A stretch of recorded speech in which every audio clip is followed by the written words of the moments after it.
ಸ್ನೇಹಿತರಿಗೆ ವಿಶೇಷವಾಗಿ ನಾಳೆ ಆಚರಣೆ ಮಾಡ್ತಾ ಇರುವಂಥ ಯೋಗಿನಿ ಏಕಾದಶಿ ಬಗ್ಗೆ ಪೂರ್ಣ ವಿವರವಾಗಿ ತಿಳಿಸ್ಕೊಡ್ತಾ ಹೋಗ್ತೇನೆ.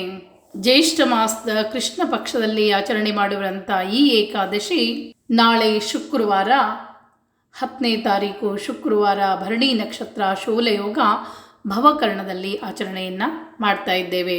ಪ್ರತಿಯೊಂದು ಏಕಾದಶಿಗೂ ತನ್ನದೇ ಆಗಿರುವಂಥ ಮಹತ್ವ ಇರೋ ಹಾಗೆ ಈ ಏಕಾದಶಿಗೂ ವಿಶೇಷವಾಗಿರುವಂಥ ಮಹತ್ವದ ಪದ್ಮಪುರಾಣದಲ್ಲಿ ಉಲ್ಲೇಖ ಇರುವಂಥ ಈ ಕಥೆಯನ್ನು ಹೇಳೋಕ್ಕಿಂತ ಮುಂಚೆ ನಮ್ಮ ಯಾತ್ರೆಗೆ ಹಾರೈಸಿದಂಥ ಎಲ್ಲ ಅಭಿಮಾನಿಗಳಿಗೂ ಕೂಡ ವಂದನೆಯನ್ನು ಹೇಳ್ತೇನೆ.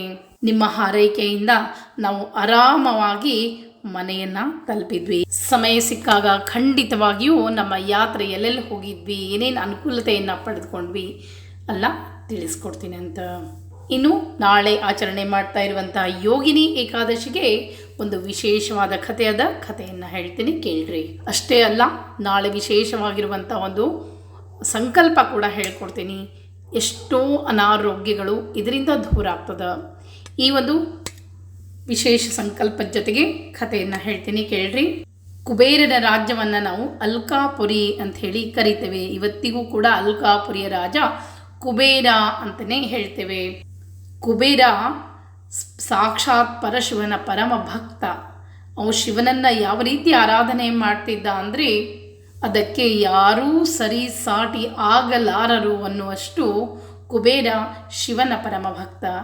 ಹೀಗಿರಬೇಕಾದ್ರೆ ನಿತ್ಯ ಶಿವನ ಪೂಜೆ ಇಲ್ಲದೆ ಒಂದು ಕಾಳು ನೀರನ್ನು ಸಹ ಬಾಯಿಯಲ್ಲೇ ಹಾಕ್ತಿರೋದಿಲ್ಲಂತೆ. ಕುಬೇರ ಈ ರೀತಿ ಅತ್ಯಂತ ಪರಮಭಕ್ತನಾಗಿ ಶಿವನ ಪರಮಭಕ್ತನಾಗಿರ್ತಾನೆ. ಹೀಗಿರಬೇಕಾದ್ರೆ ಒಂದು ಸಲ ಏನಾಗ್ತದೆ, ಆತ ಹೂವನ್ನು ಅಂದರೆ ವಿಶೇಷವಾಗಿ ಶಿವನಿಗೆ ಎಷ್ಟು ಇಷ್ಟವಾದ ಹೂಗಳೋ ಆ ಎಲ್ಲ ತರಹದ ಹೂಗಳನ್ನು ತರಲಿಕ್ಕಾಗಿ ನಾನಾ ಥರದ ಯಕ್ಷರನ್ನು ನೇಮಿಸ್ಕೊಂಡಿರ್ತಾನೆ. ಅದರಲ್ಲಿ ವಿಶೇಷವಾಗಿ ಮಾನಸ ಸರೋವರಕ್ಕೆ ಹತ್ರ ಹೋಗಿ ವಿಶೇಷ ಹೂಗಳನ್ನು ತರಲಿಕ್ಕಾಗಿಯೇ ಹೇಮಮಾಲಿನಿ ಅನ್ನುವೊಬ್ಬ ಯಕ್ಷನನ್ನು ನೇಮಿಸ್ಕೊಂಡಿರ್ತಾನೆ. ಅವ ನಿತ್ಯ ಮಾನಸ ಸರೋವರಕ್ಕೆ ಹೋಗಬೇಕು. ಅಲ್ಲಿ ಬೆಳೆದಿರುವಂಥ ಸುಂದರವಾದ ಹೂಗಳನ್ನು, ಬಿಳಿ ಹೂಗಳು, ಸುಂದರವಾದ ಸುವಾಸನೆಯುಳ್ಳ ಹೂಗಳನ್ನೆಲ್ಲ ತೆಗೆದುಕೊಂಡು ಬರಬೇಕು. ಬಂದು ಕುಬೇರನಿಗೆ ಎಲ್ಲ ರೀತಿಯ ಅನುಕೂಲವನ್ನು ಮಾಡಿಕೊಡ್ತಿದ್ದ. ಈ ರೀತಿ ನಿತ್ಯ ಪೂಜೆಯನ್ನು ನಡೀತಿರ್ತದ. ಅವ ತಂದುಕೊಟ್ಟಂಥ ಹೂವಿನಿಂದ ಕುಬೇರ ಶಿವನಿಗೆ ಅಲಂಕಾರವನ್ನು ಮಾಡ್ತಿರ್ತಾನೆ. ಈ ರೀತಿಯಾಗಿ ನಿತ್ಯ ನಡ್ಕೊಂಡು ಬಂದಿರ್ತದೆ. ಒಂದು ಸಲ ಏನಾಗ್ಬಿಡ್ತದ, ಕುಬೇರ ಪೂಜೆಗೆ ಕೂತಂಥ ಹೊತ್ತಿನಲ್ಲಿ ಶಿವನಿಗೆ ಏರಿಸಲಿಕ್ಕೆ ಸುಂದರವಾದ ಹೂಗಳೇ ಇರೋದಿಲ್ಲ. ಆಗ ಬಹಳ ಕುಬೇರನಿಗೆ ಸಿಟ್ಟು ಬಂದುಬಿಡ್ತದೆ. ಯಾಕೆ ಇವತ್ತಿನ ದಿವಸ ಹೂಗಳನ್ನು ತಂದಿಲ್ಲ, ನನ್ನ ಪೂಜೆಗೆ ಅಡ್ಡಿ ಯಾಕೆ ಮಾಡಿದ, ಆತ ಎಲ್ಲಿದ್ದಾನೆ ಅಂಥೇಳಿ ರಾಜಭಟರನ್ನು ಆತನನ್ನು ನೋಡಲಿಕ್ಕೆ ಕಳಿಸ್ತಾರೆ. ರಾಜಭಟರು ಬಂದು ಅವನ ಮನೆಗೆ ಬರ್ತಾರೆ ಹುಡುಕೊಂಡು. ಆ ಸಂದರ್ಭದಲ್ಲಿ ಹೇಮಮಾಲಿ ಏನು ಮಾಡಿರ್ತಾನಂದರೆ ಸರೋವರಕ್ಕೆ ಹೋದಂಥ ಸಂದರ್ಭದಲ್ಲಿ ನಾನಾ ರೀತಿಯ ಹೂಗಳನ್ನು ನೋಡಿ ಈ ಒಂದು ಸುಂದರವಾದ ಹೂಗಳನ್ನು ನನ್ನ ಹೆಂಡತಿ, ಆತನ ಹೆಂಡತಿ ಬಹಳಷ್ಟು ಸುಂದರಿಯಾಗಿರ್ತಾಳೆ. ಈ ರೀತಿ ಯೋಚನೆ ಮಾಡ್ತಾ ಆ ಸುಂದರ ಹೂಗಳನ್ನೆಲ್ಲ ತೆಗೆದುಕೊಂಡು ಮನೆಗೆ ಬಂದು ಹೆಂಡತಿಯನ್ನು ಅಲಂಕಾರ ಮಾಡಿ ಆಕೆಯೊಂದಿಗೆ ಸರಸವಾಡ್ತಾ ಕೂತ್ಬಿಡ್ತಾನೆ. ಆಗ ರಾಜಭಟರು ಬಂದು ಆತನನ್ನು ಕುಬೇರನ ಬಳಿ ಕರೆದುಕೊಂಡು ಹೋಗ್ತಾರೆ. ಕುಬೇರನ ಬಳಿ ಬಂದಂಥ ಆತ ತನ್ನ ತಪ್ಪನ್ನು ಒಪ್ಪಿಕೊಂಡು ಕುಬೇರನಿಗೆ ಶರಣಾಗತಿಯನ್ನು ಬಯಸ್ತಾನೆ.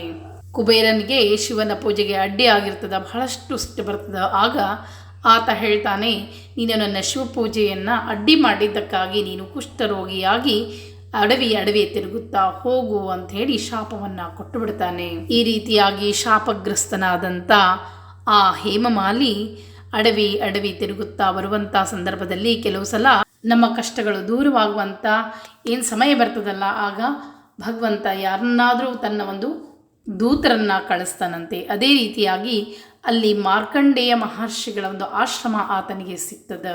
ಆ ಮಹಾತ್ಮರ ದರ್ಶನದಿಂದ ಪುನೀತನಾದಂಥ ಆತ ತನ್ನ ಎಲ್ಲ ಕಷ್ಟಗಳನ್ನು ಆತನಿಗೆ ಅಂದರೆ ಋಷಿಗಳಿಗೆ ಹೇಳಿಕೊಂಡು ನನ್ನನ್ನು ಹೇಗಾದರೂ ಮಾಡಿ ಉದ್ಧಾರ ಮಾಡ್ರಿ ಅಂಥೇಳಿ ಆತನ ಪರಿಪರಿಯಾಗಿ ಬೇಡಿಕೊಂಡಂಥ ಆತನ ಮನುಷ್ಯನಿಗೆ ತಪ್ಪ ಅರಿವಾಯಿತು ಅಂದರೆ ಆ ಮನುಷ್ಯ ಉದ್ಧಾರ ಆದ ಹಾಗೆ ಅಂತ ನಾವು ಹೇಳ್ತೇವೆ. ಅದೇ ರೀತಿಯಾಗಿ ಆತ ಪರಿಪರಿಯಾಗಿ ಬೇಡಿಕೊಂಡಾಗ ಅವರಿಗೆ ಆತನನ್ನು ಉದ್ಧರಿಸಬೇಕು ಅಂಥೇಳಿ ಈ ಯೋಗಿನಿ ಏಕಾದಶಿ ದಿನ ಒಂದು ಆಲದ ಮರದ ಕೆಳಗೆ ಆತನಿಗೆ ಮೃತ್ತಿಕಾ ಸ್ನಾನವನ್ನು ಮಾಡಿಸಿ ತಿಲೋದಕ ಮಂತ್ರೋಕ್ತವಾಗಿ ತಿಲೋದಕ ಸ್ನಾನವನ್ನು ಮಾಡಿಸಿ ಆತನ ಕೈಯಿಂದ ಭಕ್ತಿಯಿಂದ ವಿಷ್ಣು ಪೂಜೆಯನ್ನು ವಿಶೇಷ ಸಂಕಲ್ಪದೊಂದಿಗೆ ಮಾಡಿಸ್ತಾರೆ. ನಾನು ಕೂಡ ನಿಮಗೆ ಈ ಸಂಕಲ್ಪವನ್ನು ಹೇಳ್ಕೊಡ್ತೀನಿ. ಆ ವಿಶೇಷ ಸಂಕಲ್ಪದಿಂದ ಭಗವಂತನ ಯಾವತ್ತು ಸಂಕಲ್ಪ ಎಷ್ಟು ಶುದ್ಧ ಇರ್ತದೋ ಅಷ್ಟು ಬೇಗ ನಮಗೆ ಫಲವನ್ನು ಸಿಗ್ತದೆ ಅಂತ ಹೇಳಿ ಸಂಕಲ್ಪದೊಂದಿಗೆ ಮಾಡಿದಂಥ ಪೂಜೆ ಆತ ಎಲ್ಲ ರೋಗದಿಂದ ಮುಕ್ತನಾಗಿ ಮತ್ತೆ ಯಕ್ಷರೂಪ ಅಂದರೆ ಒಂದು ವಿಶೇಷ ರೂಪವನ್ನು ತಾಳಿ ಪತ್ನಿಯೊಂದಿಗೆ ಸೇರಿ ಮತ್ತೆ ಆತ ಮುಕ್ತಿಯನ್ನು ಹೊಂದಿದ ಅಂಥೇಳಿ ಇಲ್ಲಿಗೆ ಕತೆ ಮುಗಿತದ. ಇದೇ ರೀತಿಯಾಗಿ ನಾಳೆ ಯಾವ ಸಮಯದಲ್ಲಿ ಪೂಜೆಯನ್ನು ಮಾಡಬೇಕು ಸಮಯವನ್ನು ಹೇಳ್ತೀನಿ. ನಾಳೆ ವಿಶೇಷವಾಗಿ ತ್ರಿಪುಷ್ಕರ ಯೋಗ ಕೂಡ ಪ್ರಾಪ್ತಿಯಾಗ್ತಾ ಇದೆ. ಮೊದಲೇದಾಗಿ ಬ್ರಾಹ್ಮಿ ಮುಹೂರ್ತ ಅಂತಲೇ ಹೇಳ್ತೀವಿ. 4 ಗಂಟೆ 15 ನಿಮಿಷದಿಂದ 5 ಗಂಟೆ 5 ನಿಮಿಷ ಬ್ರಾಹ್ಮಿ ಮುಹೂರ್ತ. ಎರಡನೇ ಮುಹೂರ್ತ ವಿಶೇಷವಾಗಿ ನಾವು ಇದು 5 ಗಂಟೆ 50 ನಿಮಿಷದಿಂದ 7 ಗಂಟೆ 40 ನಿಮಿಷ. ಇನ್ನು ಮೂರನೇ ಮುಹೂರ್ತ 7 ಗಂಟೆ 40 ನಿಮಿಷದಿಂದ 9 ಗಂಟೆ 20 ನಿಮಿಷ ಕೂಡ ಬಹಳಷ್ಟು ಒಳ್ಳೆಯದು. ಪ್ರತಿ ಸಲ ಹೇಳಿದಾಗೆ ಈ ಏಕಾದಶಿ 3 ದಿವಸದ ವ್ರತ ಅಂಥೇಳಿ. ಇವತ್ತು ದಶಮಿ ತಿಥಿ, ನಾಳೆ ದಿವಸ ಏಕಾದಶಿ ಪೂರ್ಣ ಉಪವಾಸ. ಇವತ್ತು ಒಂದೇ ಉಪವಾಸ ಇರ್ತದೆ, ಅಂದರೆ ಒಪ್ಪತ್ತು ಉಪವಾಸ. ಮಧ್ಯಾಹ್ನ ಊಟ ಇರ್ತದೆ, ರಾತ್ರಿ ತಿಂಡಿ ತಿನ್ಬೋದು. ನಾಳೆ ದಿವಸ ಪೂರ್ಣ ಉಪವಾಸ ಯಥಾಶಕ್ತಿ. ನೀವೇನು ಮಾಡಬೇಕಾದ್ರೂ ಹಾಲು ಹಣ್ಣು ತೆಗೆದುಕೊಂಡು ಉಪವಾಸ ಮಾಡ್ಬೋದು. ನಿಮ್ಮ ಉಪವಾಸ ಯಾವ ರೀತಿ ಆಗ್ತದೆ ಆ ರೀತಿ.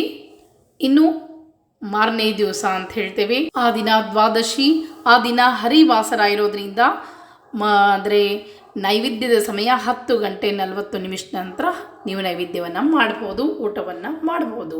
ಇನ್ನು ಏಕಾದಶಿ ದಿವಸ ಬೆಳಗ್ಗೆ ಬೇಗ ಎದ್ದು ನಿತ್ಯ ಕರ್ಮಗಳನ್ನ ಮುಗಿಸಿ ಸ್ನಾನವನ್ನು ಮಾಡಿಕೊಂಡು ದೇವರ ಕಟ್ಟೆ ಮೇಲೆ ಶಂಖಚಕ್ರ 24 ಚಕ್ರವನ್ನು ಹಾಕಬೇಕು. ನಿಮಗೆ 24 ಶಂಖಚಕ್ರ ಹಾಕಲಿಕ್ಕೆ ಆಗೋದಿಲ್ಲ ಅಂದರೆ ಆ ದಿನ ಭಗವಂತನ ನಾಮಸ್ಮರಣೆಯನ್ನು ಮಾಡಿ ಒಂದೇ ಶಂಖ ಒಂದೇ ಚಕ್ರ ಪದ್ಮವನ್ನು ಹಾಕಿ ಗೋಪದ್ಮವನ್ನು ಕೂಡ ಹಾಕ್ಬೋದು.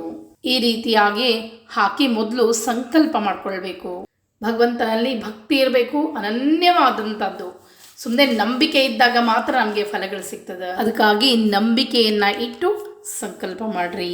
ಕೈಯಲ್ಲಿ ಅಕ್ಷತೆಯನ್ನು ಹಿಡ್ಕೊಂಡು ಒಂದು ಹೂವನ್ನು ಇಟ್ಕೊಳ್ರಿ, ಸಾಕು. ನಾ ಹೇಳ್ತೀನಿ, ನೀವು ಕೇಳಿದರೆ ಸಾಕು. ಮಮ ಆತ್ಮನಃ ಶ್ರುತಿ ಸ್ಮೃತಿ ಪ್ರಾಣೋಕ್ತ ಫಲಪ್ರಾಪ್ತ್ಯರ್ಥಂ ಅಸ್ಮಾಕಂ ಸಹ ಕುಟುಂಬಾನಾಂ ಸಹ ಪರಿವಾರಾಣಾಂ ಕ್ಷೇಮ. ಇಲ್ಲಿ ವಿಶೇಷವಾಗಿ ಮಮ ಸಕಲ ಪಾಪಕ್ಷಯಪೂರ್ವಕ ಕೃಷ್ಣಾದಿ ರೋಗ.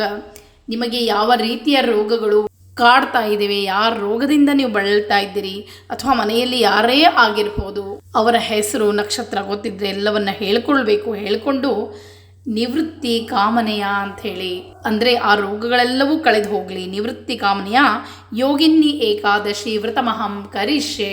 ಈ ಒಂದು ಏನು ರೋಗ ಕಾಡ್ತಾ ಇದೆಯಲ್ಲ, ಆ ರೋಗದಿಂದ ಬಹಳಷ್ಟು ಬಳಲ್ತಾ ಇದ್ದೇನೆ, ಆ ರೋಗಗಳೆಲ್ಲವೂ ನಿವೃತ್ತಿಯನ್ನು ಹೊಂದಲಿ. ಅದಕ್ಕಾಗಿ ನಾನು ಈ ಯೋಗಿನಿ ಏಕಾದಶಿ ದಿವಸ ಅನನ್ಯ ಭಕ್ತಿಯಿಂದ ನಿನ್ನನ್ನು ಪ್ರಾರ್ಥನೆಯನ್ನು ಮಾಡ್ತಾ ಇದ್ದೇನೆ ಅಂತ ಬೇಡಿಕೊಂಡು ಯೋಗಿನಿ ಏಕಾದಶಿ ವ್ರತಮಹಂ ಕರಿಷ್ಯೆ ಅಂಥೇಳಿ ನೀವು ನೀರನ್ನು ಬಿಟ್ಟು ಭಕ್ತಿಯಿಂದ ಭಗವಂತನ ಆರಾಧನೆಯನ್ನು ಮಾಡಿರಿ. ನಿಮ್ಮ ಭಕ್ತಿಯೇ ಒಂದು ಶಕ್ತಿ ರೂಪದಲ್ಲಿ ನಿಮ್ಮನ್ನು ಕೈ ಹಿಡಿದು ಕಾಪಾಡ್ತದೆ. ಈ ರೀತಿಯಾಗಿ ಯೋಗಿನಿ ಏಕಾದಶಿ ಪೂರ್ಣವಾಗಿ ತಿಳಿಸ್ಕೊಟ್ಟಿನಿ. ಮತ್ತೆ ಮುಂದಿನ ವಿಡಿಯೋ ಸಿಗ್ತೀನಿ. ನಮಸ್ಕಾರ.